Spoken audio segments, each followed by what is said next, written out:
Shoplifting is absolutely destroying many of New York City's small businesses. Now, the amount of chain stores in New York City have already decreased dramatically. There was like this massive pandemic increase in terms of chain stores, but now we're seeing even big stores are leaving New York City because of shoplifting. The small owners, they're suffering even worse. Shoplifting surge is overwhelming New York City small businesses. And many people are saying that instead of only one employee at slow times, some stores have decided they need at least 3 workers to monitor the shoplifting.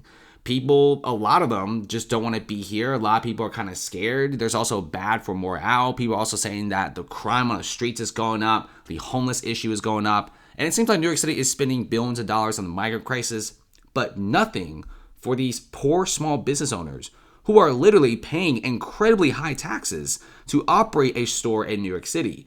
And do they get anything? Absolutely not.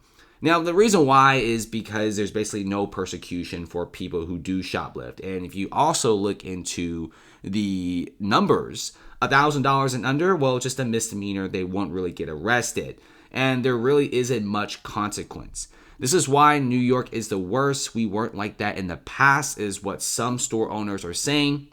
And this is going to be what's happening to many of these places like Chicago, San Francisco, New York City. This is why many businesses are just going south, because the laws down there actually make sense. If you shoplift, you go to jail. You get a punishment at the very least. But in New York City, it's like, yeah, whatever. And with all this neglect, no wonder so many of these small businesses are leaving. Billions are shoplifted from New York City stores every year, and hundreds of millions of dollars of lost tax revenue as well. And look into this. You also have New York City messing around with small pizza owners. There are hundreds, if not thousands, of small pizza owners in New York City. The pizza scene in New York is huge. It's probably the biggest in North America.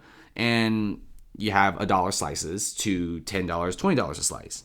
It's a really big pizza scene here. And now they're messing around with pizza owners, not a good idea. So New York City laws are saying that due to climate change, they are probably imposing a ban on coal and wood fire ovens. Guys, what in the world is going on? Why would you mess with these guys?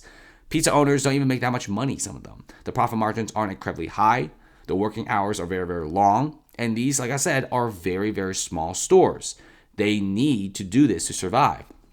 And I think New York has so many bigger things to do than to mess around with pizza owners. Many pizza owners are very, very disconnected with the city right now. They don't like it.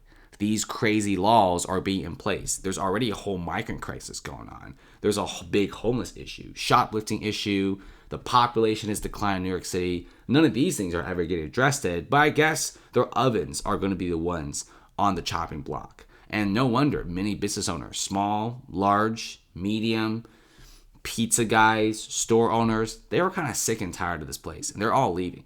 Not to mention now drivers have to pay $15 to enter Midtown Manhattan from Jersey under the new New York City MTA congestion pricing plan. This was talked about back in November and December of 2023. Now it's March 2024. Is this passing? Yes.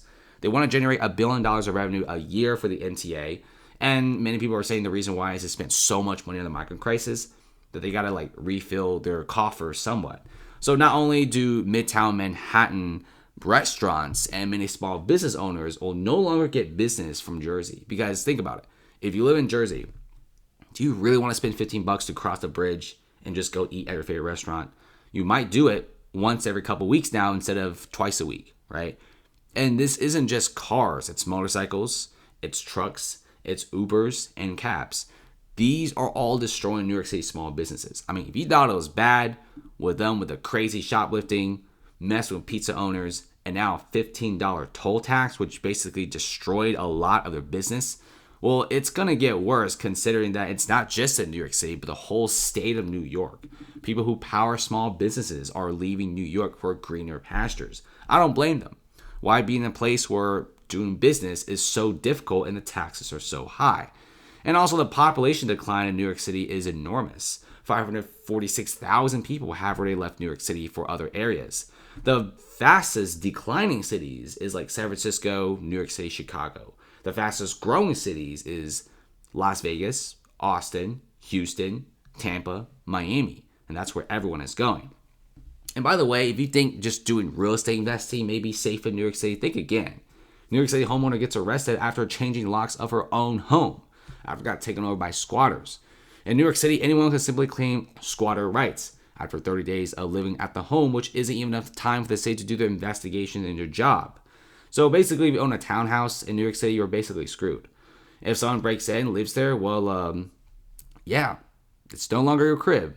It's someone else's. Now, condos are a little bit better because it's kind of hard to break into a condo, but for these townhome owners, which many of the transactions in New York City are townhome transactions, they're basically screwed. They could squat there. Homeowner could do nothing about it. And no wonder. People do not want to invest in New York City properties. Thanks for watching, guys. Comment below. How do you guys feel about this? And do you guys think New York City could change?